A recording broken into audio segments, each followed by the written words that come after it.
So if you fell into the trap of maximizing your life, following society's advice, getting a degree, getting the best job that you can, getting as much money, as much fame as you can, and you think that this will make you happy, then you've been fooled. Doing those things will only lead you to more misery and more despair in the future. And there's in fact a much better way to live. And I'm going to present you this way in this video. Here's how to do it.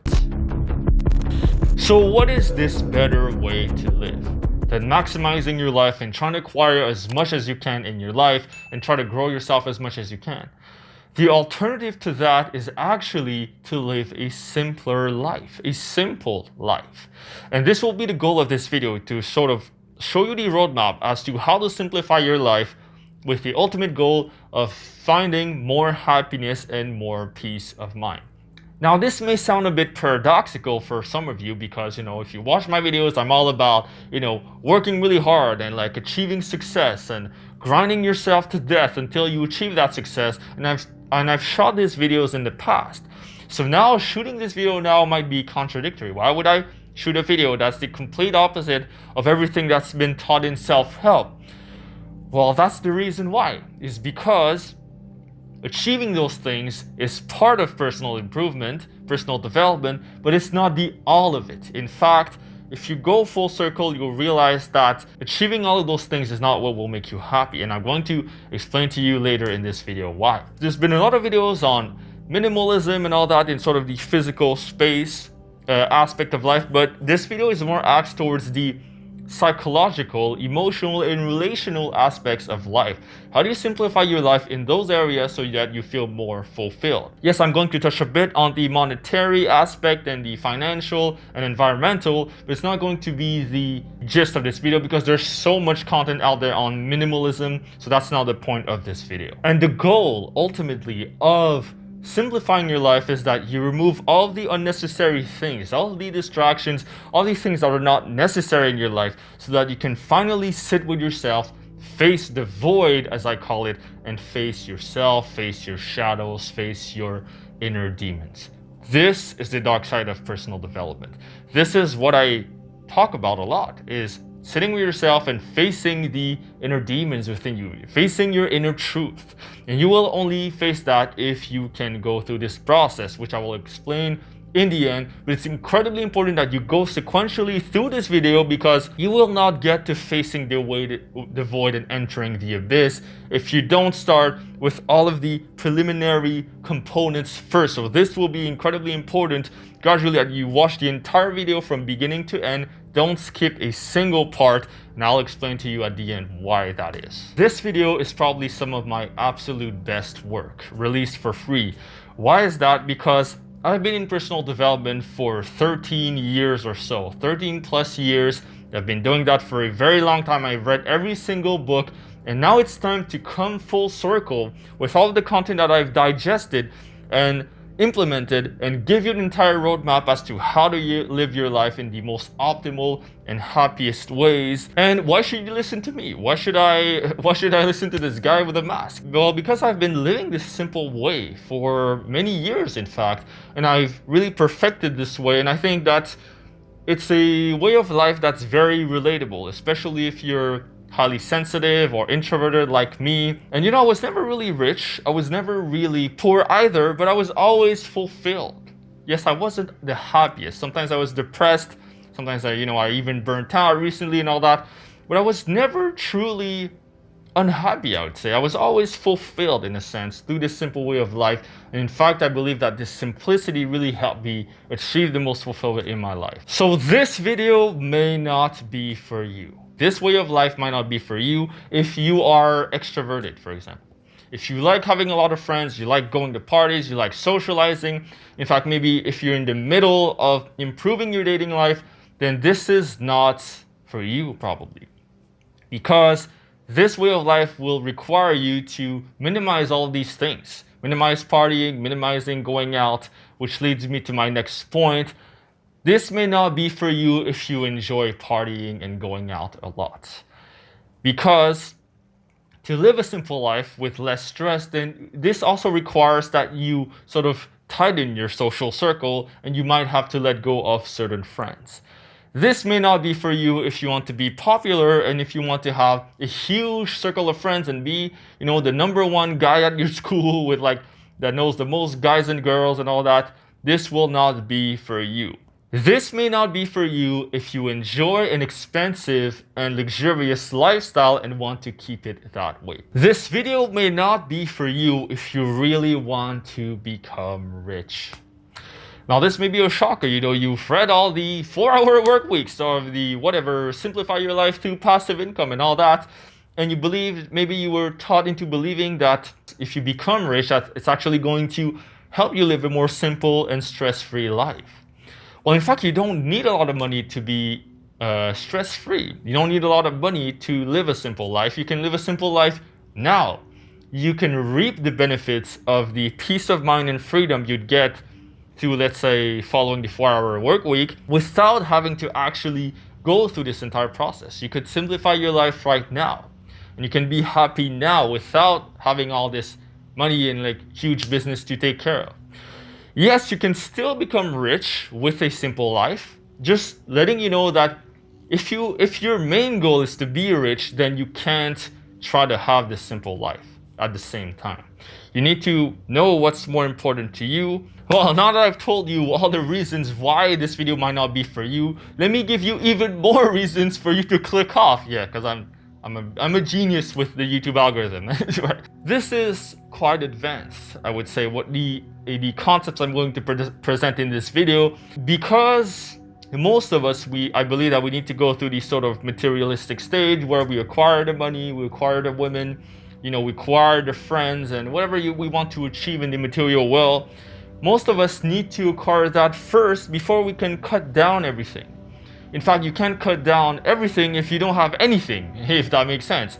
If you have nothing really going on in your life, then what are you going to optimize? There's nothing to optimize because there's nothing going on.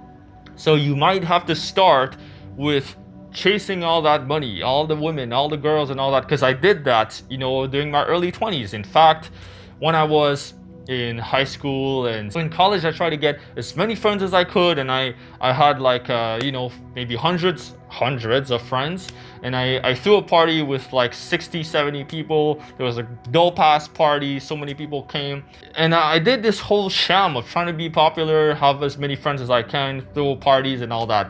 And I did all of that, but I arguably maybe this was necessary in order to reach that state where I want to simplify my life and make everything simple and streamlined. But I believe that you need a certain level of maturity or have gone through it all before you want to cut down and simplify. So who is this video for? This video is for people who've been chasing success, money, girls, men, if you're a woman or whatever. If you've been chasing all of that and haven't been finding fulfillment for some reason or another.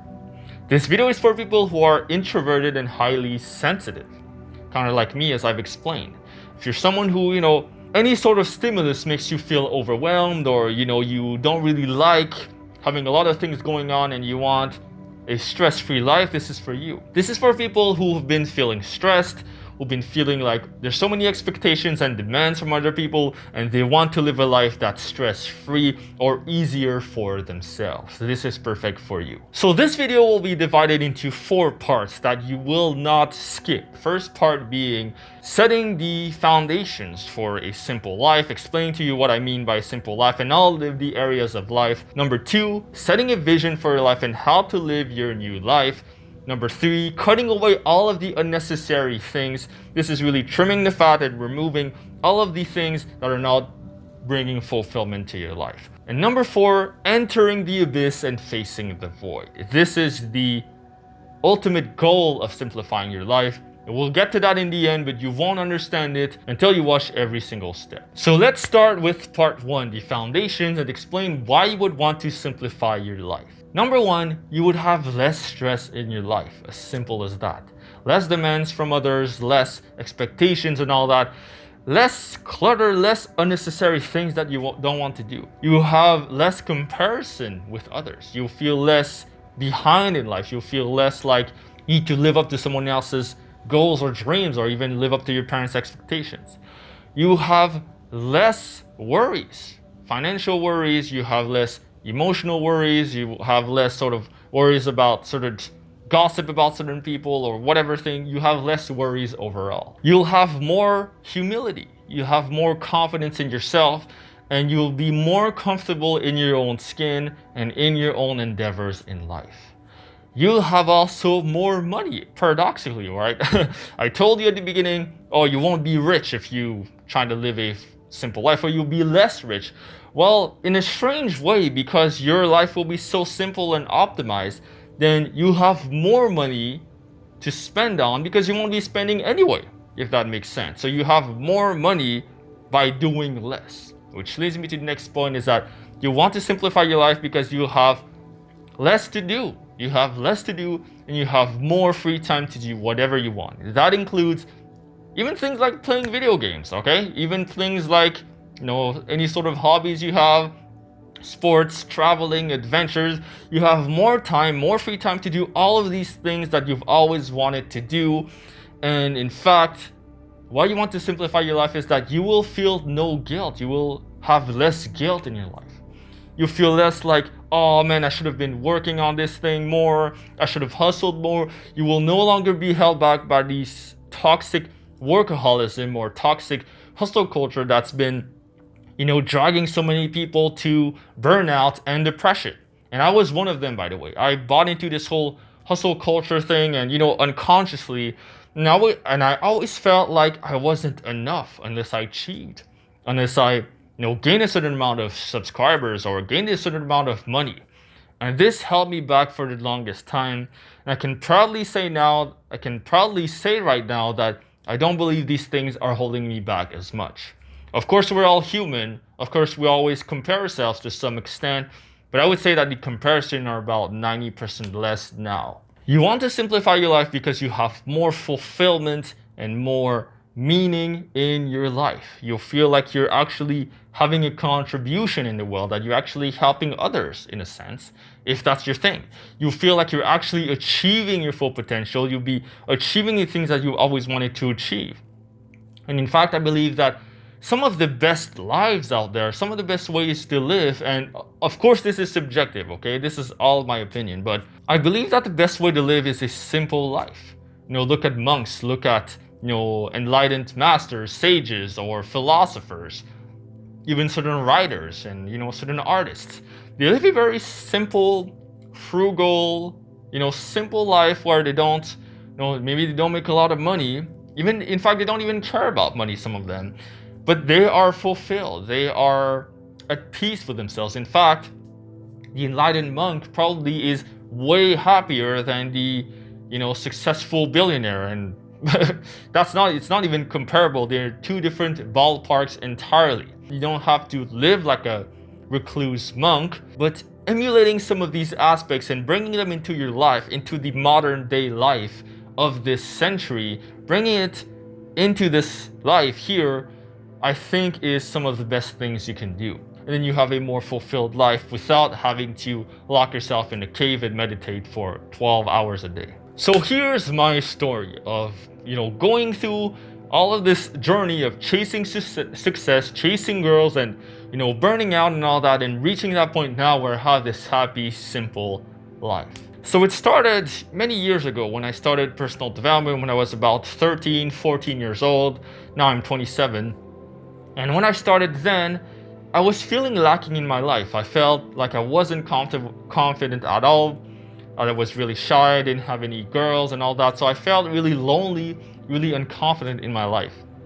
So then I embarked on this journey to improve myself and start meditating, start, improving myself, journaling, all that. And I did these things to get better, to become better in a sense. Then in my early adulthood, I started joining the pickup journey or PUA journey when I went out a lot and started meeting a lot of girls, working on my confidence, doing all that, going to as many parties as I could, going to as many social events as I could to really expand myself socially and become this social butterfly that I became in college. After that, I started my YouTube channel which is the one you're watching now. And I really grinded really hard in order to try to make money, to make a living, and I wanted to turn this into a full-time income. Many years, the last 4 to 5 to 6 years, I really grind to try to make it with my YouTube channel. But then I reached a point in my journey, juggling this part-time job that's highly demanding, plus this business, plus, sometimes back in the day, I was also going to school, so having all these things together.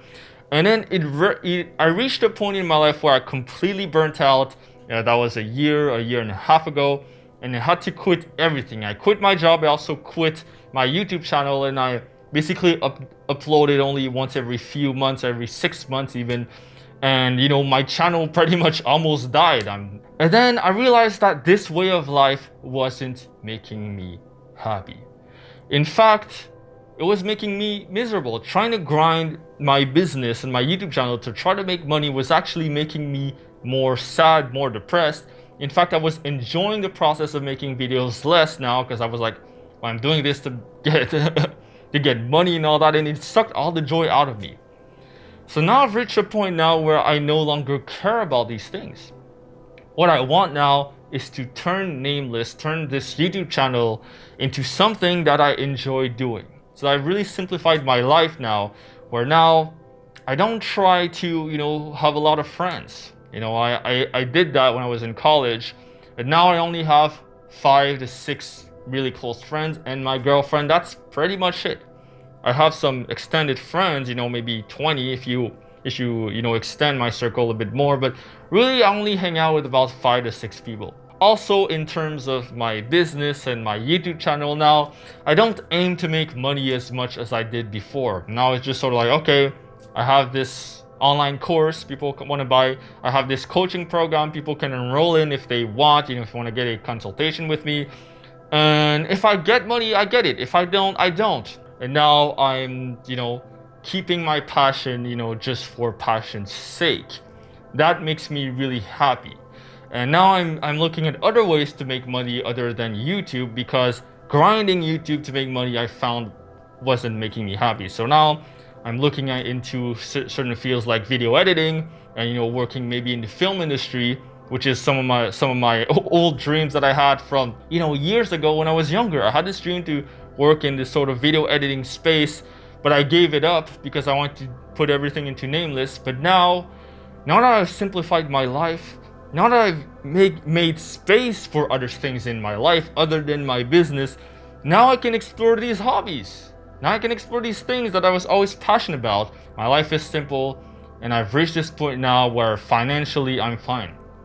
I don't need to worry about the next paycheck, or I have a lot of savings now, and I could survive for months without a fucking job if I wanted, because I spend so little. And my life is so simple, and I have unlimited free time pretty much to do whatever I want, even with a job. Even when I had a job, the last few years, I still had a lot of free time. And my life is just, I think right now it's the best it's ever been. So how is my life now? Or how was it the last, few years that was really simple? How does that look like?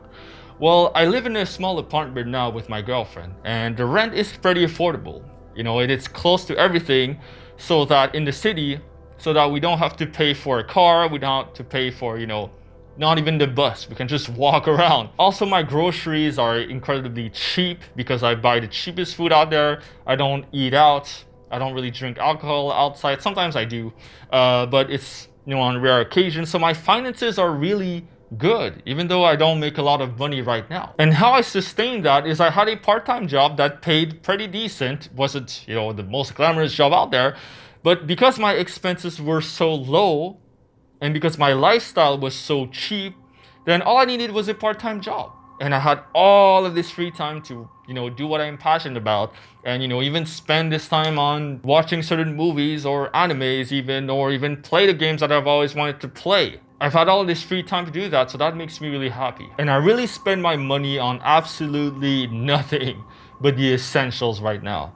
So I spend for the rent, I spend for groceries, I spend for the internet, and that's pretty much it. Like sometimes I'll eat out, very rarely. I have really cheap hobbies, I don't have expensive hobbies, so then that makes it incredibly convenient for me. So does that sound like a life you'd like to live? A life that's simple, you don't have much going on, but you have just the necessary going on so that you're happy and fulfilled. If you want that, then you must be willing to sacrifice certain things. If you're not willing to sacrifice certain things to achieve a simple life, you're not willing to go through this list of sacrifices, then a simple life isn't for you. So sacrifice number one, you must watch this video in full, because if you don't have the time to do that, that's bullshit. If you don't have the time to improve your life, then you don't deserve a simple and fulfilling life. Period. You should have the time. Just stop fucking watching Netflix for 1 hour and watch this video. Next thing to sacrifice, you must sacrifice the fast-paced lifestyle. No more going out with friends, every other day or so. No more drinking, no more partying, until you get so drunk that you black out.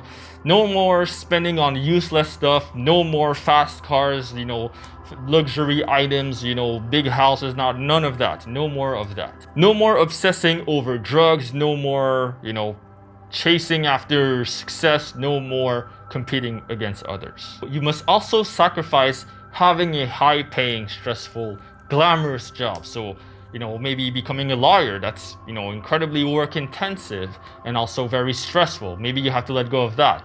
You have to maybe let go of, becoming a doctor if you did it for the money, or, letting go of these high-level corporate jobs that are paying well but are not fulfilling you. You must let go of your need of ever becoming popular and ever becoming famous or well-known. Next thing, you must be willing to be extremely humble, and if you need to, have a very simple, humble job.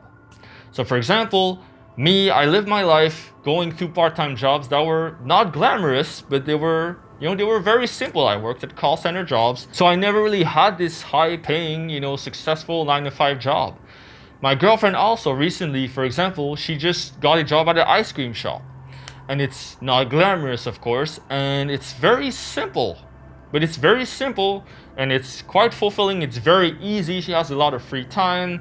During her job, she can even, she can draw on her tablet because there's no customers, or she just watches, inspiring shows, or whatever she does, whatever she wants. So you need to be extremely humble and be willing to go through the social pressure of working at an ice cream shop while all your friends are, going out there becoming lawyers, doctors, and engineers. Can you stomach that? Because if you can't, then you won't make it. Next thing, you need to sacrifice everything in order to live up to your life's purpose. The next thing you have to sacrifice, which might be a shocker to some of you, but you may need to sacrifice being below average in terms of career development. Now, this is on a case-to-case basis, and unless your life purpose is about your career, but then you may need to sacrifice your career in order to live a simpler life. For example, think of, farmers or off-gridders, people who live, on their own, without they sort of fend for themselves, they fish, they make their own food, they cook their own food, whatever thing, and that's how they live. Think of people who lived in the 1500s or 1700s. That, had those long extended families and they lived very simple lives. You must also be willing to stand out from the rest of society and give up ever joining the rat race ever again. You rebel. You decide that you will not engage in this sort of hamster in a wheel mindset of just grinding yourself to death, trying to achieve as much success as you can in your career and your job or whatever, just to catch up to the Joneses or to your friends or to whoever you think is ahead of you. In fact, you must give up the idea that you will ever be ahead of other people. Let go of the idea of being ahead or of not falling behind. These concepts will need to die entirely. In fact, you rebel and you decide to live a simple life. When other people are going out doing whatever thing with their life, you decide to live your simple life and live up to your vision regardless of what other people are trying to achieve. In fact, talking about, falling behind in life and all that, I already have friends right now that are engineers, or some of my friends have already, gotten PhDs and all that, but I don't want to get to that level. I realize I don't want to achieve those things in my job, career development. I don't care. So I'm not going to do these things. I'm going to live this life simply. To live a simple life, a more simpler life, you have to sacrifice all mindless activities or bring them to a minimum, or within reason. So this goes for social media, excessive video games, excessive entertainment.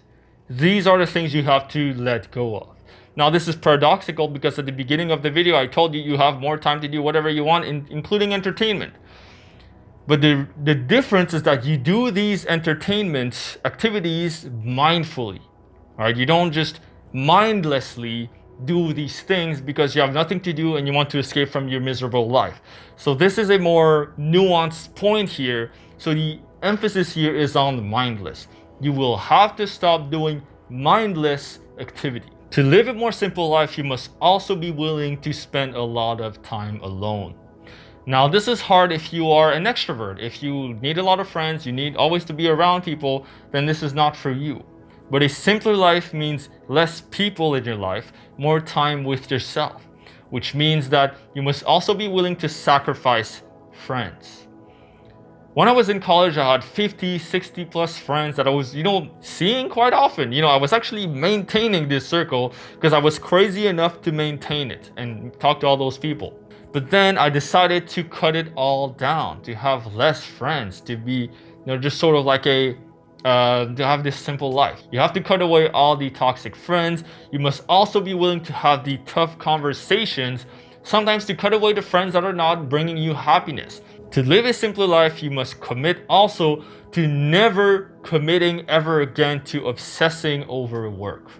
Never obsess over work ever again, and never buy into this idea of becoming a workaholic and working your ass off until you die. You must be willing, if you want to live a simple life, you must be willing to have so much free time in your schedule and have your schedule so open that people will judge you as lazy or slacking off. So I remember when I was working at this bank, as a financial advisor and collections agent, people were asking me, hey, so why are you not full-time? I see you're part-time, you're not studying, why are you not full-time?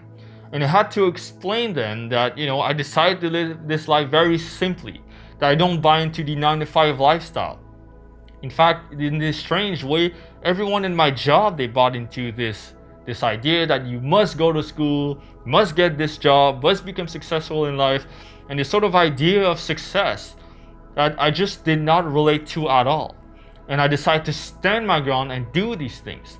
And I remember I was eating at the cafeteria with all my coworkers that were all talking about their school, all talking about their degrees, all talking about what they wanted to do with their career. They were just obsessed with school and their careers, and I did not relate to it at all. In fact, I didn't care. I remember I had this conversation with this girl. She was saying, oh yeah, I want to become an entrepreneur, so I study business, and there's this entrepreneurship school, so I want to do that entrepreneurship program. And I just straight up told her, you don't need an entrepreneurship program to become an entrepreneur. and she got pissed off at me, and she sort of, anyway, but it's this sort of idea, right? You have to be willing to be the black sheep in a sense. So don't buy into all of these ideas of society. To be able to live a simple and happy life, you must be willing to accept the fact that maybe you'll achieve nothing in your life, but you'll still be happy regardless. Can you contemplate this idea? Can you even fathom this idea? That maybe you live a life and that you don't achieve anything. Maybe you don't get this big job. Maybe you don't even achieve your life purpose. Maybe you do nothing. Maybe all you do is meditate and be a monk. That's what most monks do, right? They just meditate. That's pretty much it. That's their life. Could you contemplate a life like this where you achieve nothing and you're still happy? Now, this is incredibly hard, for most people, I believe. Even me, this idea makes me a bit scared because I don't think I'd be able to do that. But can you even contemplate this idea that there's a possibility in life that you can be happy without achieving anything, right? Can you fathom this idea? Because if you can't, then maybe a simple life isn't for you, because a simple life is actually stripping away the things so that you achieve less in a strange way. But one thing you do achieve, beyond others and beyond what everyone else's wildest dreams, is peace of mind and fulfillment. These are the two things you'll achieve that no one else on the planet will achieve to your extent. To live a simpler life, you must also be willing to allow chaos to happen around you. Little things, little shit to pile up, and you just be okay with it. For example, because you live a more simple life, maybe your inbox will get full and there'll be a lot of unread emails. Maybe because you live a simple life that your parents or whatever, they'll start putting expectations on you. Like, oh, why are you not studying? Why are you not at this job? Why are you not growing yourself? Whatever. And then you decide to continue living a simple life. You allow the chaos to gather around you. Maybe some people, they invite you to parties, or like some friends or extended friends, they invite you to things and you say no, or you don't reply to them at all. And then maybe they get mad or they get hurt that you didn't reply to their message. So that might happen. So you start saying no to these activities and you start allowing chaos to happen around you, but you keep your peace of mind. So this is a paradoxical point where I was telling you, simple life means less chaos, more simplicity, more happiness. And now I'm telling you to be okay with chaos. Well, yes, you have to be okay with you have to let the little things pile up as long as the big things aren't an issue. So the big things like your life purpose, your relationship and all that, these are the main goals. To live a simple life, you must commit to living like a philosopher, like a monk, like a sage, like a farmer, like someone who lives simply. So this is a simple life. You know what it is now. Let's get into part 2 and set your vision for a simple life. The best thing to do now is to visualize and try to picture what that simple life would look like to you. For example, what will be your ideal day, or what will be your ideal week? So take out your journal and write down, what your ideal day or week would look like in your new simple life. Something you could achieve right now. Not something, in 10 years from now when you have $1 million and now you can settle down and do what you want. You can be peaceful now. You can live a simple life now. You don't need to wait until you have all this money. So the visualization will be different now. The contemplation will be different now because it's acts towards the present moment. So for example, my ideal day is, I wake up, I brush my teeth, drink water, and I have nothing planned. Or I have some things planned that are, aligned with my purpose. So for example, shooting this video. So I wake up, I look at my post-it note and it says, shoot a video today. That's it. That's the only thing on my to-do list. So then I take my time, I drink water, I drink tea, I drink my coffee, and then I get working. I shoot this video and I'm happy and I'm passionate and I enjoy it. And it only takes an hour or two.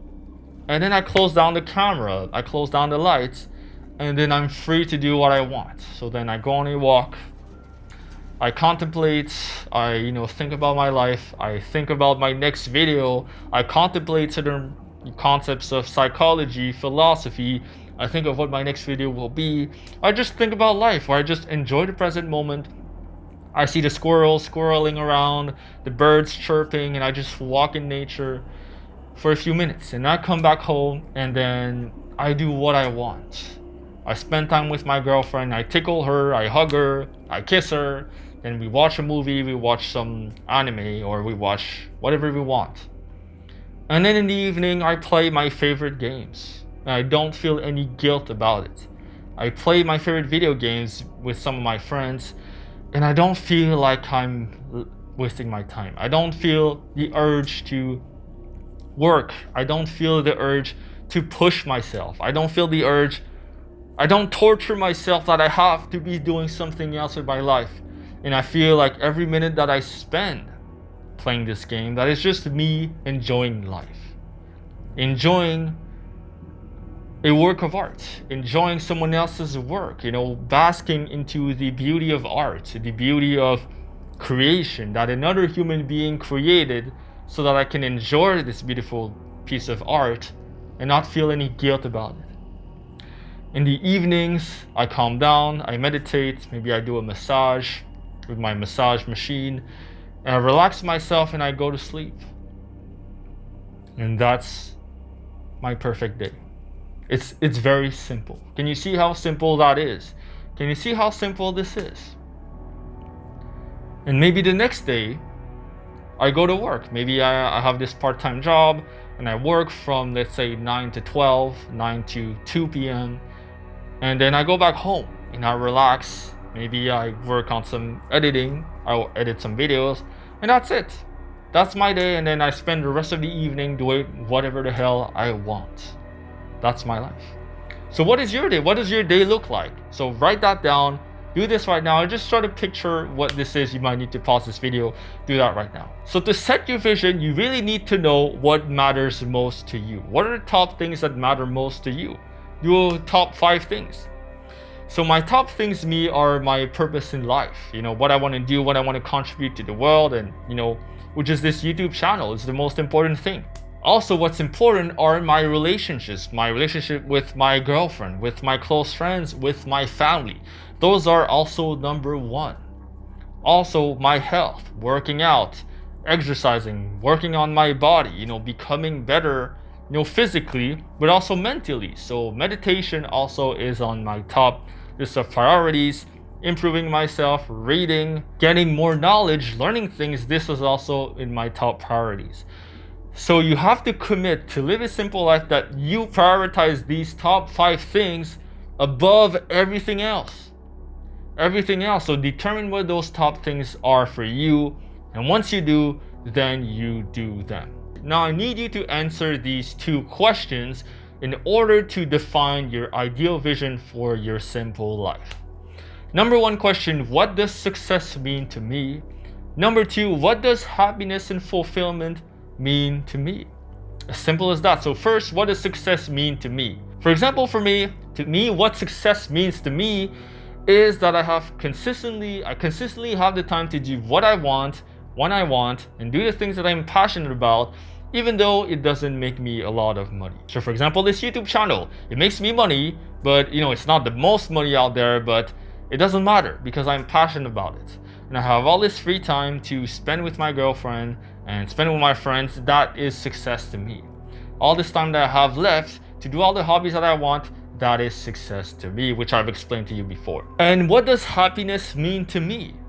Well, it's the same as success. It's the same definition, but on top of that, I'll add that it's to be free of worries, to have peace of mind, to no longer be prey to the comparison with other people, to no longer worry about that, and to really have this serenity and peace of mind. Now, the last thing to do to set your vision for a simple life is to decide what you are going to cut away. So ask this question, what do I need to cut away in my life in order to live a more happy and simple life?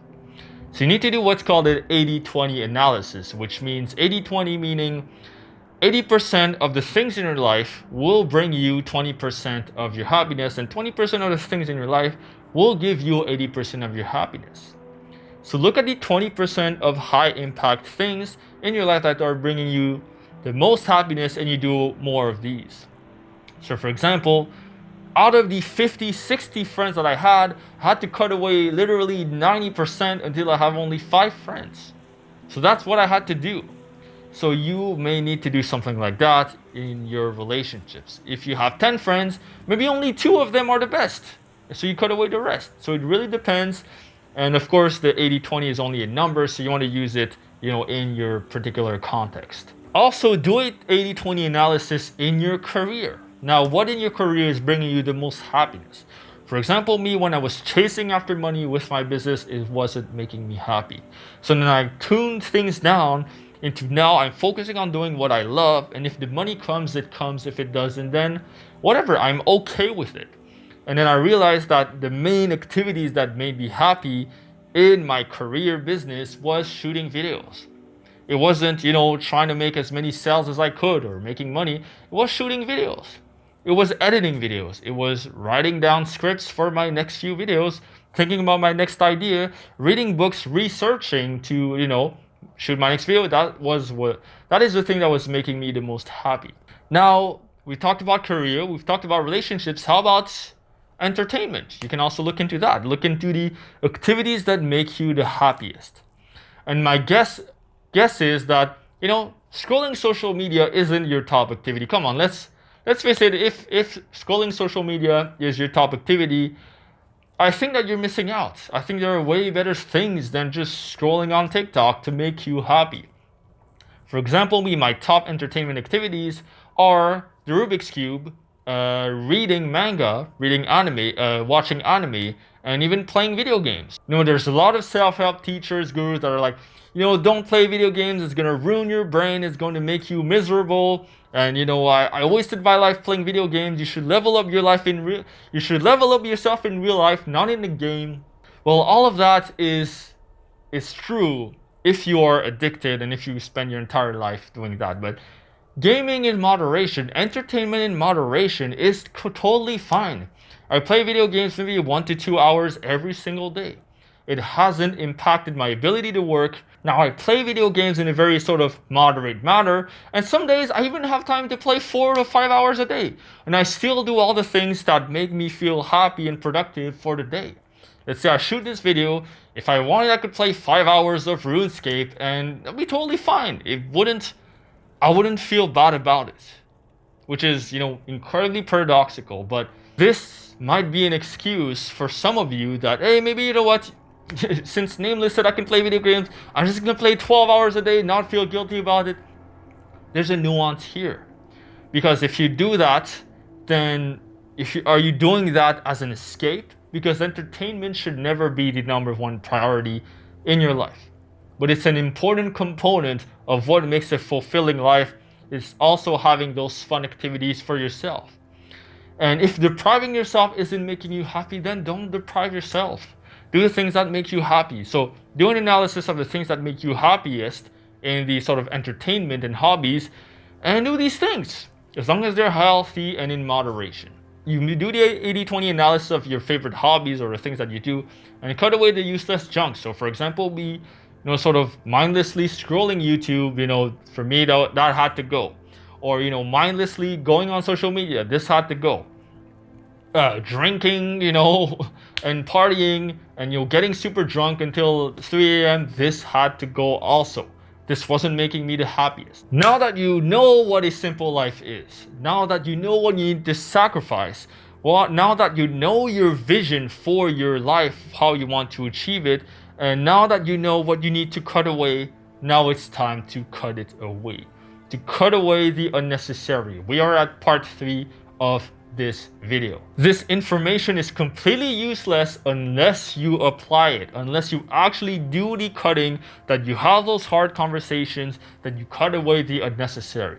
So this is the point when you say goodbye to your old life.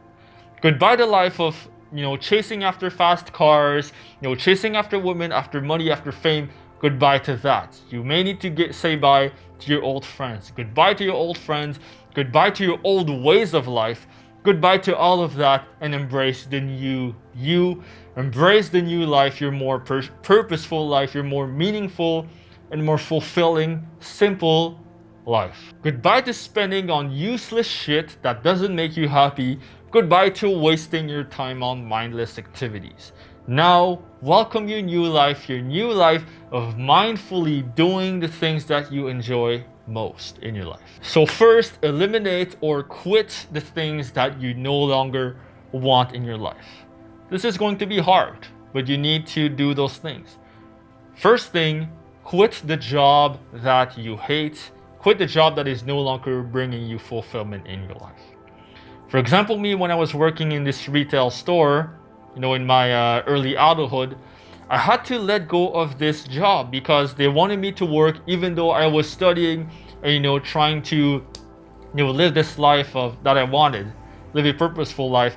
I had to let this go so that I could live my life. If you let go of this job, maybe you have less income, but you still need to let go of this job because this will bring you the most happiness. So you have to cut away this job and be willing to make space for that new job or that new career path that will make you happier. And for example, I even quit my job later again. Later when I was working at this bank, I had to quit this job entirely so that I can live up to my vision of a simple life where I do what I'm passionate about, which is this YouTube channel. You must also look at all the responsibilities that you have, maybe social responsibilities, or certain hobbies or certain things that you pursued that no longer fulfill you. You must quit those as well. For example, when I was 17, I was studying the piano to do these exams and all that, and I was studying really hard to please my parents and to please my teacher. My teacher really looked up to me as her best student, and then long story short, I pretty much almost bombed the exam and my grades were not really good near the end, and I was really resentful. I was really unhappy with pursuing playing the piano because I was no longer playing the piano for myself. I was now playing for my parents or to make my teacher proud. So I had to quit all of that in order to pursue my own life and to pursue Nameless, to pursue doing the things that I love. I had to quit something that I thought was dear to me that was no longer dear to me. I had to cut it away and risk my parents not being happy and my teacher not being happy. My teacher, she wanted me to keep going to the recitals, go to these piano recitals, that maybe I should play a song or two. I told my teacher that no, I was no longer going to go to these recitals, and in fact, I don't care. And I had to let that go, and that made her sad, but I had to risk making her sad so that I could live my life. Not only the activities and the responsibilities, but you must also be willing to cut away the old friends that are not fulfilling you. So first of all, you cut away the toxic friends. That's a no-brainer to me. Determine those who are toxic, are not helping your life, and you cut them away. Second, you look into your friends, your old friends, all of your friends, and you commit to cutting away or spending less time with the friends that are no longer fulfilling you. For example, my high school friends, they're not bad people, but we just don't relate on the same level. We can't really have this deep conversation on personal development like I can do with my close friends. We don't really relate in that sense, and for that reason, I spend less time with them. And then thirdly, you want to determine who your close friends are and spend more time with them. The next step to living a simpler life is to say no to everything that does not fulfill you. Say no to living up to your parents' expectations and other people's expectations. If you spend your life trying to live up to your parents' expectations, you're not going to be happy. I remember I was reading this comment on Reddit on this guy who wanted a fulfilling career, but also wanted to please his parents. I asked him, hey, would you rather please your parents or would you rather have a fulfilling career? And I told him, you can't have both. You can only have one. Which one would you rather do? And then he replied to me, well, that's completely impossible. I live in an Asian family and it's completely impossible. It's not going to happen. I need a fulfilling career and also I need to make my parents happy. And I told him, well, until you can sort it out in your head that you can only get one or the other, then you will never find fulfillment in your life, period. You need to choose what is most important to you, because most of the time, what is most important and fulfilling to you isn't to your parents, and that's totally fine, but you need to reconcile this fact. Otherwise, if you're always trying to please someone else, you will never please yourself. Which leads me to my next point, is that you have to say no. You have to completely stop people pleasing.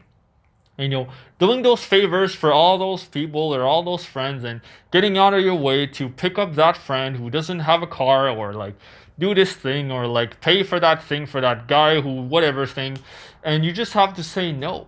Say no to it and say that you don't want to do it, and you have to relentlessly say no.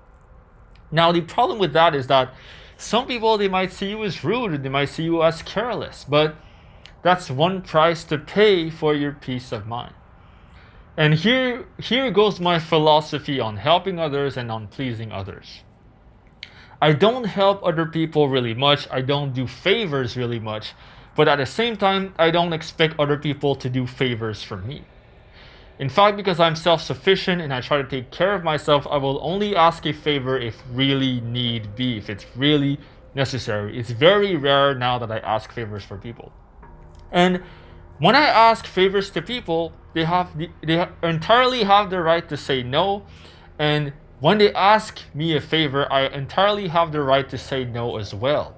There are no hidden obligations. I don't obligate someone to help me, and other people can obligate me to help them in return.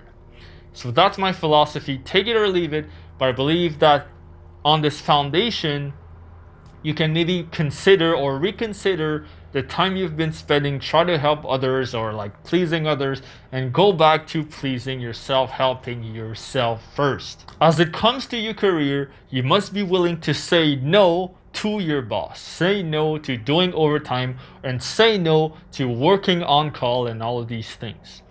Now, yes, maybe it's necessary for your job, then maybe, and if this is causing you stress, then the bad news is you might have to quit that job. Of course, if you're okay with that, if that makes you happy, then keep it. But the chances are that you have to learn to say no to your boss more often. You know, me at my old job at the bank, I remember I wasn't being super social. I wasn't being really interactive with others. I was just going to my job, doing my job, and leaving because I didn't care about making friends there.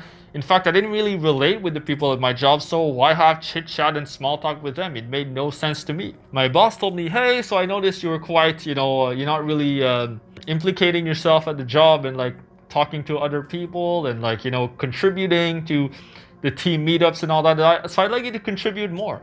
And I told my boss, well, no, that's not really me. I go to my job and I do the things that I like to do. And if I don't want to be social, I'm not really going to be social, and I'm sorry. And I told that to my boss. He actually respected me more for that, and he respected my personality and who I am as a person, and he accommodated himself to me in a sense. Of course, maybe it's hard to do if you're newly hired for like a week ago, but when you're a bit established with your job, which is maybe your case if you've been, working the maximalist life and, optimizing your career, you're probably at a place now where you can afford to have your talks with your boss. If you've been at this job for a few months, even a few years, then you can probably do something like that. So be willing to say no to your boss and have those hard conversations if need be. You must 100% stay true to yourself, to your real self, and say no to ever giving into social pressure to conform or be like everybody else. For example, I told you the example, right? That my boss called me out that, he felt like I wasn't being super extroverted. So I told him, you know what, that's not me. I don't want to do that. Even coworkers at my job, they used to ask me, hey, so I see you're often eating by yourself, or I don't know, I see you that you're not really interacting with us and all that, and why don't you join us? Why don't you talk to us? And it seems like you're really serious at your job, that you're just way too serious. What's wrong with that? What's up with that? And I told them, well, that's just who I am. I enjoy doing my job really well. Any job that I do, anything that I do in my life, I want to do the best with the best of my abilities. I don't believe in slacking off, even if it's just flipping burgers. I'm going to flip the best fucking burgers out there if I have to do that. And I tell them that. I tell them, you know what, I'll talk to you if I want to. If not, then I don't know, I'm not the super social type and I don't need a lot of friends. I'm happy with my friends. And I tell them that.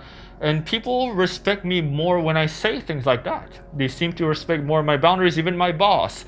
So you have to be so true to yourself that you'll stand out from the rest. You'll be the black sheep. There's something to it. There's something to the Sigma grind set, if you know the meme. There's something to being true to yourself and doing what you want that will make you the most happy. So now we are into part 4 of this video, which is systemizing your life. I forgot to mention it in the intro, but here we are. So now that you know your purpose, you know who you are, you know what you want. If you don't, go back to the part of the video where I tell you to journal and figure out your vision for your simple life. Do that. Okay, now that you know what you want, you know what to cut away, and you know what action to take to cut away the things that are unnecessary in your life, and maybe you've even started to do it now. Now it's time to systematize your life, your simple life, and make it into a reality through systems and through the right habits. So the first thing that you need to prioritize in your new life is your life's purpose, what you want to do with your life. right? So if you don't know what that is, then you can grab my free ebook on life purpose in the description, or you can book a free consultation call with me where we'll dive into figuring out what you want to do with your life and what you want to do for the next 12 months. This is entirely free, by the way. But back to the video. So you want to prioritize time, schedule that time at least an hour to 4 to 5 plus hours per day to doing what is most important to you, your life's purpose. In my case, it's making those YouTube videos. This is priority number one above everything else in my life right now. So that's what you need to do. You need to schedule that time, in your calendar every single day to do that activity.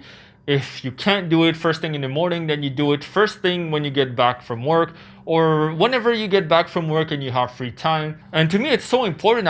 I'll even go as far as skipping outings or skipping parties, skipping whatever social obligations I have just so I can do that.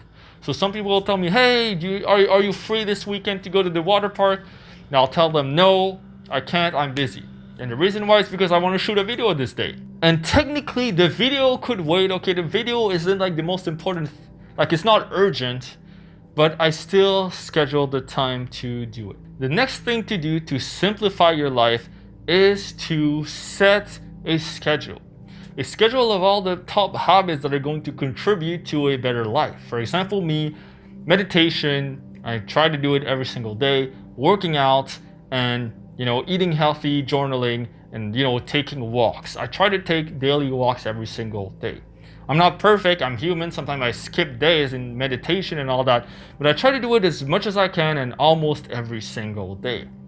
So you want to schedule these in, and I actually have schedules on my calendar where it says meditation and workout, and it's blocked out. You can't schedule a call with me during that time. Next thing that I recommend is that you batch everything. You batch shop for groceries, you batch cook, you batch. When you batch things together, you batch your laundry, right? You batch everything, then you have more free time to do things that are important. How will you have time to spend time with your close friends or your girlfriend if you need to do the laundry every single day for every single piece of clothing, right? Would you go to the laundromat just to wash a pair of socks? No, you would wait for the laundry basket to fill to a certain critical mass, let's say once a week or even every 2 weeks, and then you would go and wash your clothes then. The mistake here is that most people, they will only do that with laundry, but they wouldn't do that, let's say, with cooking. Some people, they cook every single day, or they think every single day, what am I going to eat today? What am I going to eat tonight? No, just automate it. Me, for the last 10 years, I'm not even kidding, I've been eating veggies and meat every single day, pretty much. So all I do is rotate the meat. So one time I'll eat beef, one time I'll eat fish, one time it's chicken, one time it's pork. So I'll just rotate these, but I'll batch cook everything. I never think about what I'm going to eat because I know always I'm going to eat the same fucking thing. And in the evening now I eat pasta because it's cheap and it's affordable and tastes good. And it's sort of my treat at the end of the day when I've worked hard or I've done the things I wanted to do. So simplify everything, batch everything. When you go grocery shopping, don't just shop for 3 to 5 days. Try to shop for things that are going to last you a long time. Let's say me, I buy like a big bag of rice and it lasts me like nearly a month, still going strong. Beans, the same thing. Things like that, think of the things that you can just do it once and you have to think about it again. The next time to automate, systematize, and optimize in your life is to spend the time that you spend with your friends. Quality time spent with friends. For example, me, I pretty much have this routine that every single week I'm going to hang out with my friends pretty much every Friday or Saturday or Sunday, at least once a week, sometimes even twice a week. We'll just hang out and do whatever the hell we want. So schedule this time with your friends and sort of make it a habit that you're going to hang out with your close friends on that particular day, and make it something that's just a routine in your life that you don't really think about it. So every weekend you're not worried about, oh, what am I going to do this weekend? Oh, am I going to hang out with those friends? Oh, but I also have these friends here, or I have these cool friends, people, I want to be popular, so I want to hang out with those kids. If you hang out with the same close friends that bring you the most fulfillment, then it's just a no-brainer. Every weekend you hang out with your close friends. That's me. I don't think about, my social life is so streamlined now. I spend not a single minute thing of my social life. I just hang out with my friends and that's it. We just the time spent on like stupid gossip that people do when they have like 50 friends and all these toxic bullshit. Oh, did you hear of that girl? She broke up with that guy, and because that guy she cheated. And none of that's fucking bullcrap. Now you just have all the friends that you want, and that's it. I don't even think 1 minute about gossip, 1 minute about drama. It just doesn't cross my mind.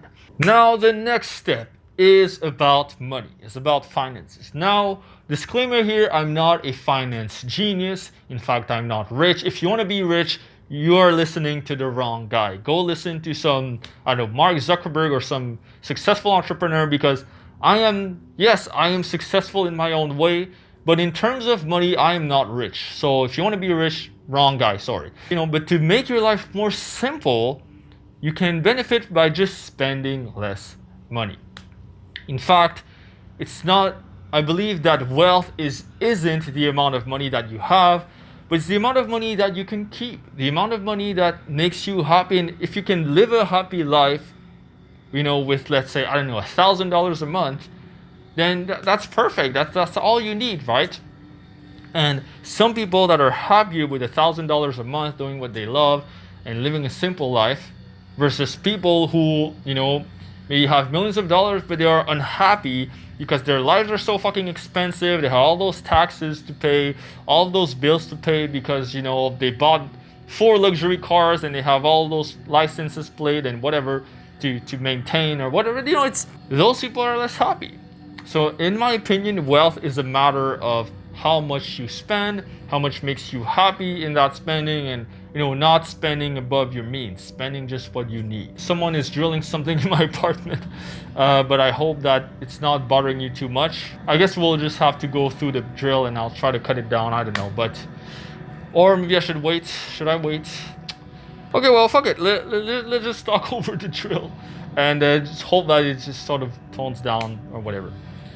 So the secret here is that everything that is of value in life is completely free. Creativity is free. Freedom is free. Courage is free. Discipline is free.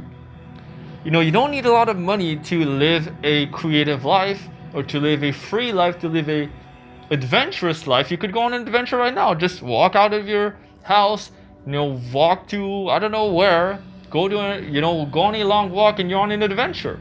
All the things that are of value in life are entirely free. If you can wrap your mind around that, then you can be happy while spending less. If you believe that what will bring you happiness is entertainment, video games to an excess, drugs, alcohol, that if you think that this will bring you happiness, then of course you're going to spend a lot of money. You need to shift your mindset to thinking of, happiness in spending to happiness in saving. There's this sort of happiness that you can get in saving money. For example, think of a video game. You play RuneScape. You get a lot of money in RuneScape, a lot of GPs. You see the money going up, and there's this sort of pleasure in saving that money and accumulating this wealth, and just even sort of saving maybe into an investment portfolio, whatever, and just sort of see it grow instead of spending. So think of your life of finding fulfillment and joy in saving instead of spending. If you know who you are and what you want, if you know your purpose in life, then nothing else in life will make you happier than that, even spending. So, for example, me, why spend money on useless junk food that's just going to make me, happy and satiated for a day, while I could be, working on my life purpose, shooting those videos and eating healthy food made at home I could just make myself. And also, if I eat this healthy food, it's going to live up to my values of being healthy in accordance with living a life full of strength and vitality and health, then it's going to make me happier to eat this healthy food than to buy this crap. So to me, it's really a no-brainer when you line up your values to live this way. And here's the hard work I want you to do right now to figure out what to do with your money, how to spend better, spend more wisely, and this is what you should do. So take a look at your last 3 previous bills, okay? Maybe you've never opened your bank account and looked at your bills, then this is the first time you're gonna fucking do it. Do it now. Take the 3 last months. Don't try to sort of hide the fact that you've been spending $500 on Uber Eats. Look at it with rational eyes. How much have you been spending on entertainment, on fun activities, on junk food or whatever? Take an inventory. And I know when I forced my girlfriend to do it, she was spending $200 to $250 per month on Uber Eats. Like ordering McDonald's, ordering whatever, Starbucks. Every single month, she was spending all of that money on that. Now imagine, $250 per month, that's $1,000 every quarter, every 4 months. That's like $3,000 a year that she could spend on, a trip to Japan, a trip to, I don't know where. She could be spending that money somewhere that's more meaningful and something that will contribute to her life instead of just fucking buying a bunch of crap on Uber Eats. So be incredibly cold, true and rational when it comes to that. And here are the things you can cut away. So you can start cutting away fun, entertainment, things that are, sort of the expensive hobbies. Alcohol, okay, that's a huge waste of money. And the trick here, if you want to save on alcohol, buy a little flask, like a metal flask, and fill it with hard liquor. And then you just buy $25 of some hard liquor, and that will last you for a month, depending on how much you drink. So that's just a pro tip here. And one shocking thing you can cut down on is groceries. A lot of people, they buy groceries, they buy they don't really think about their groceries in a smart way, and they just buy whatever they feel like eating. So they'll order like, frozen pizzas, or they'll order like a bunch of pre-made foods, cheap foods that are easy to make, that are not only bad for your health, but also financially speaking, sometimes the pre-made foods are actually not the most efficient cost-wise. For example, me, I was eating the ketogenic diet beforehand, eating way more protein than I needed, and I was spending about $300 to $350 per month on my groceries. Now my groceries are about $150 per month. So I cut down literally 50% of my groceries because I substituted all this meat for beans or for other sources of protein that are just cheaper. And I haven't lost any gains at the gym, by the way. I've only gained since. I've gained more muscle and more mass by eating less protein because your fucking weightlifting community or industry, bodybuilding industry tries to convince you that you need to eat like 500 grams of protein a day or some stupid bullshit. Of course, I'm exaggerating here. Look at your groceries, look at where you can, be more efficient in your spending, and, track how much you need per day, and just eat that. Oatmeal, rice, beans, legumes, eggs are really cheap. Certain fishes or certain cuts of meat are really cheap. So look at the specials out there and really optimize your life, your grocery. Now, another advice to spend less money is look at your clothes. Look at your clothes and figure out a way to dress that you enjoy and just wear that all the time. And this fucking drill is going nonstop, but we're going to continue because I think it happens every video for some reason, but whatever. Okay, so look at your clothes, look at your favorite clothes and things that you can wear for years to come. Look at certain trends. For example, I wear a t-shirt and I wear joggers or jeans. That's pretty much my style.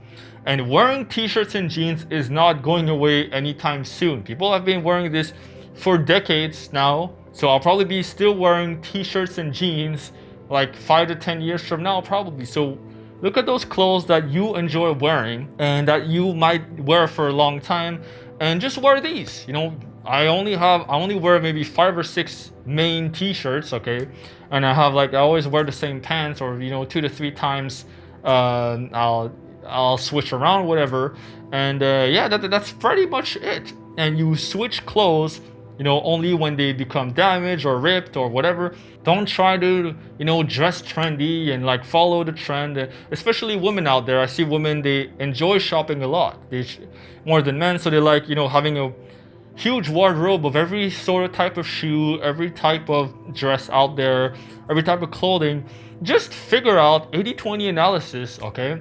what are the 20% of clothes that I wear 80% of the time? And just focus, just wear those. Wear those clothes, and buy less of the clothes you wear less often, and just buy the things that you're gonna wear that you enjoy wearing all the time. For example, my girlfriend, she has this massive wardrobe, but she wears the same t-shirt or set of t-shirt or and shorts like every single day. Me, I just minimize all my wardrobe, that I just wear the same stuff.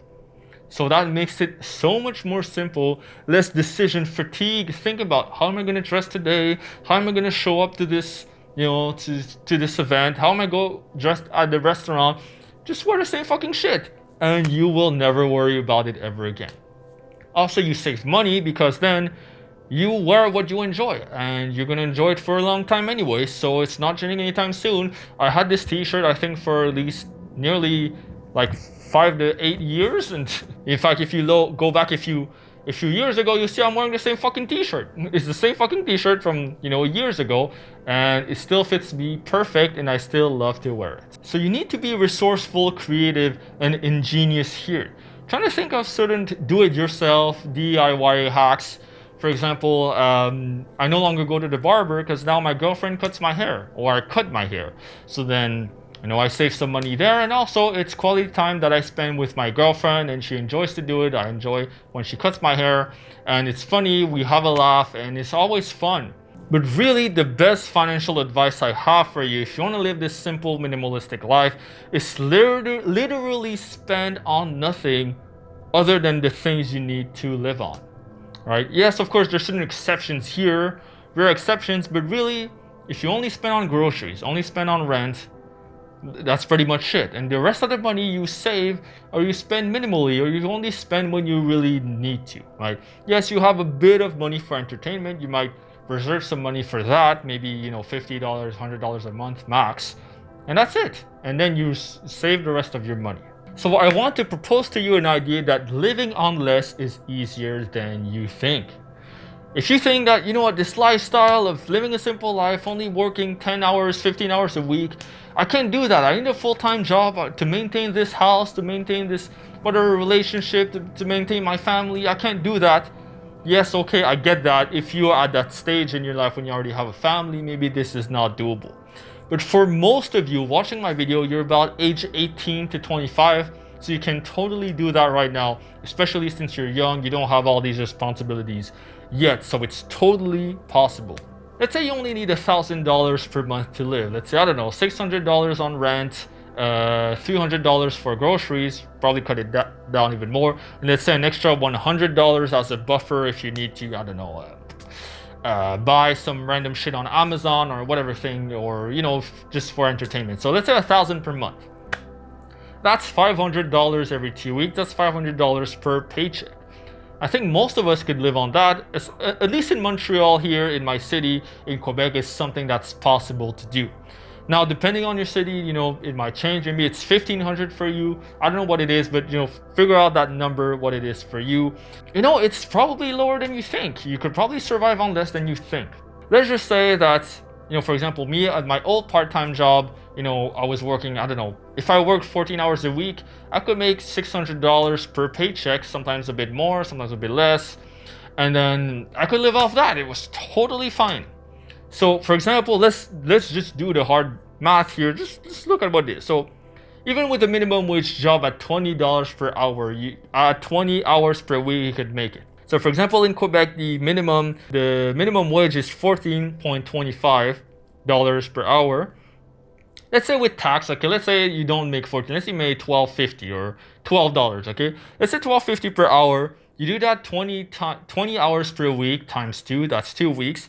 That's $500 per paycheck. That would be $1,000 per month, right here with minimum wage with a part-time job. Now, if you think this is not doable, then just lower your expenses. Go live somewhere that's cheaper. Go live somewhere that's, more affordable, and I can tell you could probably make that happen. Now, let's say you have a family to feed, whatever, you have higher expenses because of XYZ reasons. Maybe you need to sell your car, maybe you need to sell your house even, and you go back to living a simpler way. But something you can do is, let's say if you have a full-time job, you need a full-time job, and it's stressful, then you might need to opt for a lower paying job that is less stressful. Yes, you may be making less income, but then try to find a way where you can limit your expenses so that you can afford that lower income, that less expensive lifestyle. And the last tip here in terms of systemizing your life, to live the simple life, is to practice minimalism. So minimalism is that you only own the things that you really need, and you get rid of all the clutter in your house. You throw away the things that you don't need. I'm not the best at it, but trying to keep your things that you own to a minimum, and old socks that you'll never wear, throw them away. Old hobbies you'll never get into, get rid of them. Your old tennis racket you'll never use that's just sitting in your closet, just get rid of it. You'll never play again. If you hadn't played the last 5 years, but you think someday you will, just get rid of your tennis racket and maybe you'll play, in the future, and you buy a new racket or you'll rent a racket. So that's something you need to look at. Take an inventory of all of the things in your house that you want to get rid of. I highly recommend you read the book by Marie Kondo on decluttering your house. I forgot the name of the book, but look up Marie Kondo and you'll find the books. So now that you've done everything in this video, you've set a vision for your life, you understand what a simple life entails, you've sacrificed everything to live that simpler way of life, you've cut away all of the unnecessary things, you've systematized your life now to this new way of living that is more simple, affordable, easy, and stress-free. Now it's time to enter the abyss and face the void. Now, if you did this correctly, then you should have a lot of free time. In fact, so much free time that you don't really know what to do with it. You should have 50% more free time. You have 50% less friends, 50% less time wasters in your life, 50% less responsibilities. Maybe you're working 50% less hours and you're working 50% less. You have 50% less bullshit to deal with and you're just more happy. You have more free time. In fact, maybe your free time double. Maybe instead of 1 hour each day, you have 4 or 5 hours of free time each day. What do you do with it? Now, the void should be in plain sight by now. You're all by yourself. You're sitting in your room. You did all the things you need to do for the day. You're done with work and you're all by yourself. And all that's left is the void. It should be in plain sight now. And maybe it's a bit scary, but let me guide you through this process so you can get the most personal development out of it. So what is the void? The void is nothingness. It's your fundamental nature. It's the thing that you enter when you are doing nothing, when you're alone with yourself, with your own thoughts. It's the things that come out of you when you are by yourself, when you face the truth about yourself. And maybe sometimes it's dark. Maybe sometimes when you sit by yourself, then you need to face this loneliness or this lack of meaning in your life, or you need to face this trauma maybe that's been haunting you for years.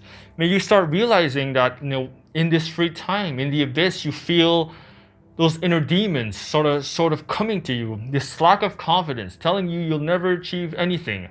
Maybe this voice in your head that's telling you that you are worthless unless you achieve things. But now is not the time to escape and to run away to the next activity and, turn a blind eye to your shadow and pretend like it's never there. Because if you refuse to face the void, if you refuse to enter the abyss and face your shadows, then you're going to go back exactly where you were. And this is why most people can't live the simple life, because the empty time, the solitude that comes with it is too much for them to bear. Therefore, they go back to, running in the rat race and getting this stupid degree they don't care about just to make money in that job that they don't care about, just to impress people they don't care about. They go back on the hamster wheel. But you will not go back to the hamster wheel. If you're committed to this point in this video, you are going to face the abyss. You're going to do it so that you can get out on the other side more enlightened, more confident, more happy, more fulfilled, having realized the fundamental reality of life. And you'll be the happiest you'll ever be. So why should you face the void? I'm going to quote you something by Carl Jung. He said that man's task is to become conscious of the contents that press upward from the unconscious. In that case, the void, your shadow, as I've called it. But he also calls it the shadow, by the way. Neither should he persist in his unconsciousness, nor remain identical with the unconscious elements of his being, thus evading his destiny, which is to create more and more consciousness. So you don't want to, just let the unconscious dictate your life. You want to be conscious of your unconscious, which is your shadow. You want to face it. As far as we can discern, the sole purpose of human existence is to kindle a light in the darkness of mere being. This gives me goosebumps. I'm getting emotional here, because getting to that point where you shine the light in the darkness. You enter the abyss, you enter the shadows, you enter the void, and you're okay with it. And you are willing to light that match in the middle of the darkness. Light this candle. And through your awareness, through your consciousness, just by being aware of the shadow, you are shining light on the shadows. And by shining the light on them, then the shadows will dissipate. You will really face yourself in that moment. And this is some of the most healing, the most fulfilling things in your life. So for example, I remember I was watching this show, this anime called Made in Abyss, season 1. Watch it, it's amazing. And after the season 1 finished, I went on a walk outside, and because this show made me sort of contemplate life and, sort of thinking about certain moral dilemmas and what relationships mean to me and all that. And I was really basking into this nothingness of just walking by myself and just enjoying the purposelessness of life. And this sort of, this story, I'm not going to spoil it to you, but just this story of, going into, on an adventure just for the sake of it, because you want to do it, because you're passionate about it. And there's no point really. You just do it because you're curious. Just the curiosity of doing something because you love it. And I basked into this idea, and I sort of faced all of some emotions came on. I was thinking, well, why did I chase all this money and chase all this popularity or whatever, or in my earlier life? Why do I want to get all these subscribers if all I want is just to go on an adventure just for the sake of it? And I realized, the meaninglessness of it all, and, just me just entering this void of nothingness. And I never felt more whole and more fulfilled in a while. And it was this enlightening moment of, wow, I'm on this earth to do whatever the hell I want, to be happy, and that's it. So what are the benefits of facing the void and entering the void? Why would you want to do that? Well, it's the best tool for personal development. Really, when you're meditating, when you're doing meditation, you are entering this void. You are entering the nothingness, the fundamental nothingness of being itself. The void allows you this free time to better make decisions, to contemplate your life, to think of your next life transition, the next chapter of your life. So that will help you with making tough decisions in your life, to really assess your future and what you want to do later in life. So that will help you to figure out your purpose, your life's task, and to really put your life in perspective. Because people who are caught in the hamster wheel, that never exit the hamster wheel to actually look at the wheel and look at everything outside the wheel, they'll never see the world out there. All they'll see is that little carrot in front of them that they think they'll reach at some point, but they never will. Facing the void allows you to go through life, to enter life, to progress through life without being swayed by the external world as much, and with more time to reflect and make decisions. Because you're willing to face the void and you're not afraid to be by yourself and to spend that time by yourself reflecting, then that gives you a leg up, that gives you some extra time and space to really reflect and take the right decision. Most people, because they don't take the time to decide, or they don't really, they just jump on the bandwagon and, oh, I don't know what I want to do. Fuck it, I'm just going to law, or I'm going to study engineering. And you see it so often. Just go on, career advice, Reddit, subreddits, or forums, and you see some people asking the dumbest things like, I don't know what I should do. Should I go in engineering? Should I go in medicine? And literally they take a week to decide on what they're going to do for the rest of their lives. If you are willing to face the void, if you're willing to have this empty space in your life, to do nothing but think, then making this decision will be much easier, I promise you. The benefits of the void paradoxically allows you to be more productive in less time. You need less time in a sense because when you face the void, you enter the void, you realize the truth about yourself and you realize what your passions are, who you are, and what you want to become. So then the clarity of mind that you get from the void gives you this clean energy, this powerful energy to do what you want with less resistance. You don't care about what other people think. You don't care about getting back on the hamster wheel and societal pressures because you have no pressure. You really have no pressure and you have all the time in the world to decide and do what you want. By facing the void, you can realize purpose, realize acceptance. And if you want to learn more about that, read the book Power versus Force or Let It Go by David Hawkins, and you learn more about, what all of these levels of energies are. And when you reach this higher point of acceptance and willingness in your life, then you are no longer held back by fear, frustration, guilt, all these lower level emotions that are holding the typical person back who is stuck in the hamster wheel. And one of the best benefits of facing the void head on is that loneliness and solitude will be a thing of the past. Yes, okay, I still feel lonely from time to time. I still struggle with loneliness sometimes, even with my girlfriend. She just leaves for a few days and sometimes I feel this loneliness. But you will be much more able to manage it the more that you face it, the more that you're okay with it, and you realize that you'll be totally fine with it. Now that I've told you all that, are you still scared? Are you still scared to enter the void? Are you still scared to enter the abyss? Now, if you reach this point in this video and now you're like, well, I'll do all this work to get to that point just so I have nothing to do. What the fuck is the point, right? Well, that's exactly it, because in the void, you'll realize that life is meaningless. Maybe you'll ask yourself, what is the meaning of life? And you have so much free time in the void that you wonder if you're just being lazy. You'll start asking yourself these questions like, am I wasting my life away doing nothing, quote unquote? Have I opted out of the rat race because I really wanted to, or did I opt out of the rat race simply because I couldn't win? Am I deluding myself by setting the bar lower? Am I deluding myself and telling myself that I'm happy anyways, even though what I truly want is success or whatever? Am I deluding myself? Have I done the wrong thing by quitting this job, quitting those toxic friends, and living this remote life somewhere on some island by myself or with only my girlfriend? Have I done the right thing? And all of those doubts will creep in when you enter this simpler way of life, simpler way of living.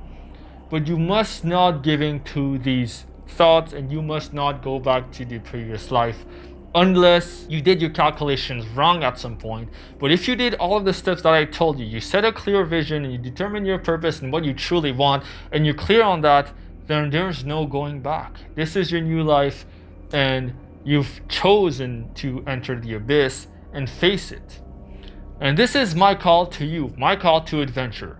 Will you face the void? Will you face the abyss? Or will you cower back to your old life out of fear?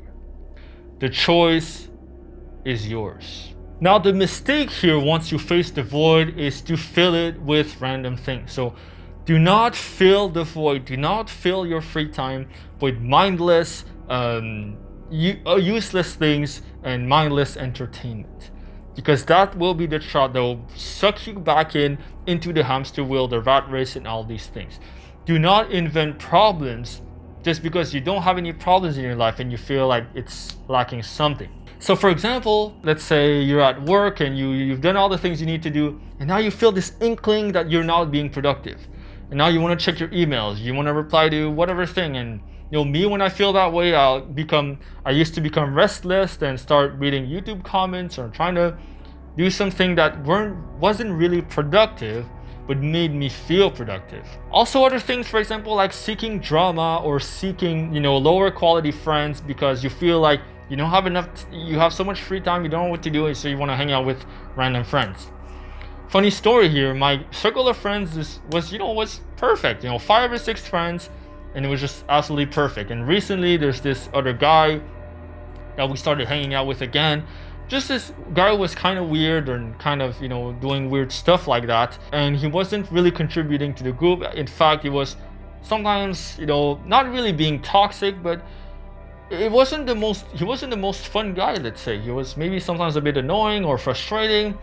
So then we just added this random variable to our circle of friends that just, changed the entire dynamic. So then now we have to spend less time with the guy. Don't add in things, to what is already right, what is already perfect as it is. And last thing is, do not fill your free time with just entertainment, okay?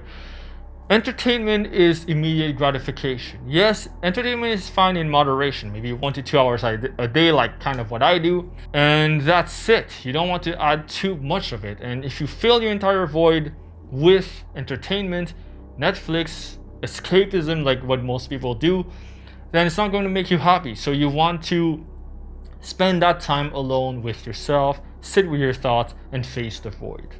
So what's left to do? You need to face the void. It's the last step to living a simple life. So now that you know everything, why you need to face the void, why you should do it and how it's going to benefit your life, now it's time to do it. All you have to do is set a time to do nothing for, every single day. Spend a bit of time where you have absolutely nothing scheduled. In that, for example, for me, after this video, I have nothing planned. I'm just going to eat. I'm probably going to take a walk outside, enjoy life, maybe take a long walk, come back home, whatever, and do what I feel like doing. So here are some other methods, besides doing a little every day, that you can do to sort of really face it in a more sort of intense way. So for example, you can go to a meditation retreat. So Vipassana is a great meditation retreat you can go to, and it's free, by the way, which is insane. It runs on donation. So look up Vipassana meditation retreat. There's probably one around your city. Because it's all around the world. Next thing you could do is do a dopamine detox. So for an entire day, for one day, you play no video games, no films, no entertainment, no phone, no internet, okay? All you're allowed to do is pretty much eat simple foods, right? No junk foods or anything like that. Eat simple foods, meditate, journal, walk, and maybe read if you allow it. But basically just do for 24 hours, you do pretty much nothing. If that's too long, then try to do 12 hours, 6 hours even. You can even go on an extended trip, maybe a small trip. Doesn't have to be a long trip. For example, me, a few years ago, I went on a solo meditation trip. I just went out, rented rented some random house in the woods, and I meditated for 2 days. I spent 2 days just doing nothing, just meditating. I went back home, and it was incredibly refreshing. So that's maybe something you can do. So you faced the void, you've entered the void, and of course you don't want to spend your entire life there. The void is nice sometimes to access certain traumas or heal certain traumas or heal certain aspects of your past or of your personality and all that, things that you need to take care of, certain decisions you have to make, certain life transitions. Now what do? You have so much free time. Well, what I propose to you is that you want to be spending 80% of your time, of your free time, working towards things that you are passionate about, your life's purpose, as I call it. For example, me, it's this YouTube channel, as you know. So spend 80% of your time doing the things that you're passionate about, and also spend 20 to 30% more time doing it and slowing things down so that you have the time for the creativity to emerge or whatever you do. So for example, if your purpose is, drawing, you enjoy drawing. If you think it's gonna take you 2 hours to draw, take 3 hours, take 4 hours, and spend more time, slow down the pace of your work so that you can really sort of contemplate and, let the creativity sort of flourish. If you're writing a book, commit to more time actually writing this book, and don't just try to write, let's say, if you have 2 hours, just take the whole 2 hours.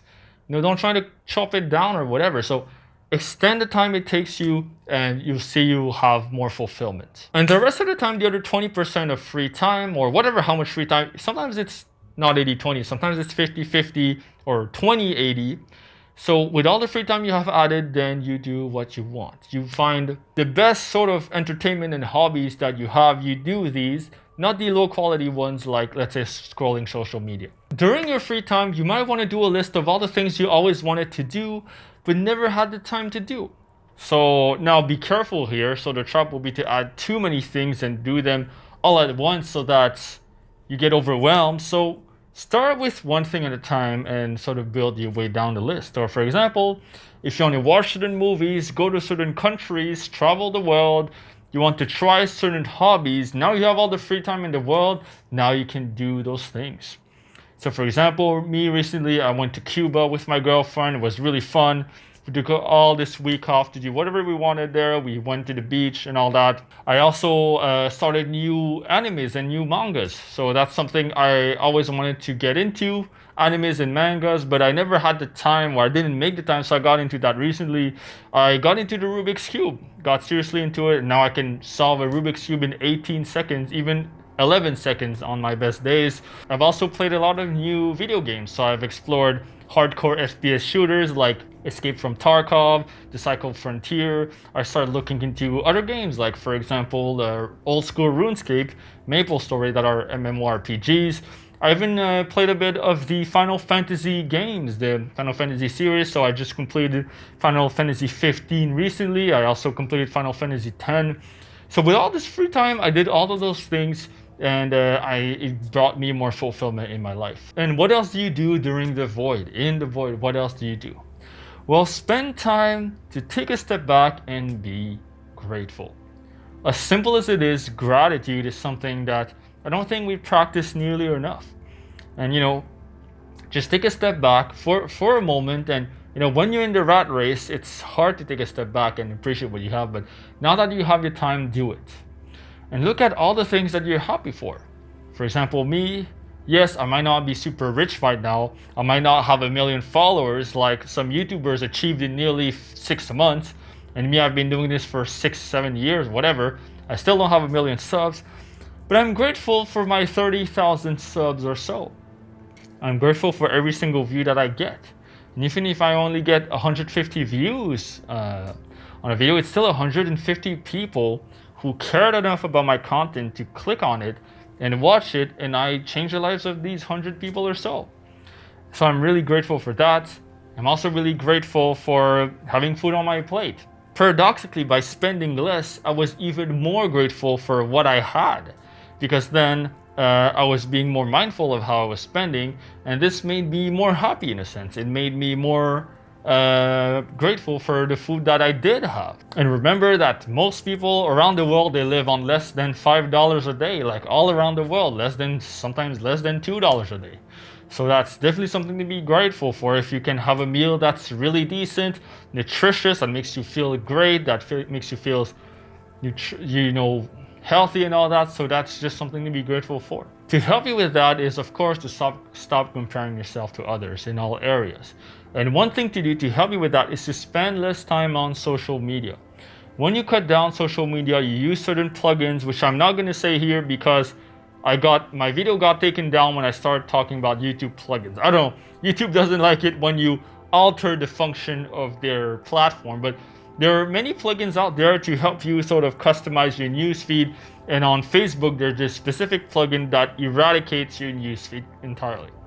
I've been using that now, and it's really been helpful.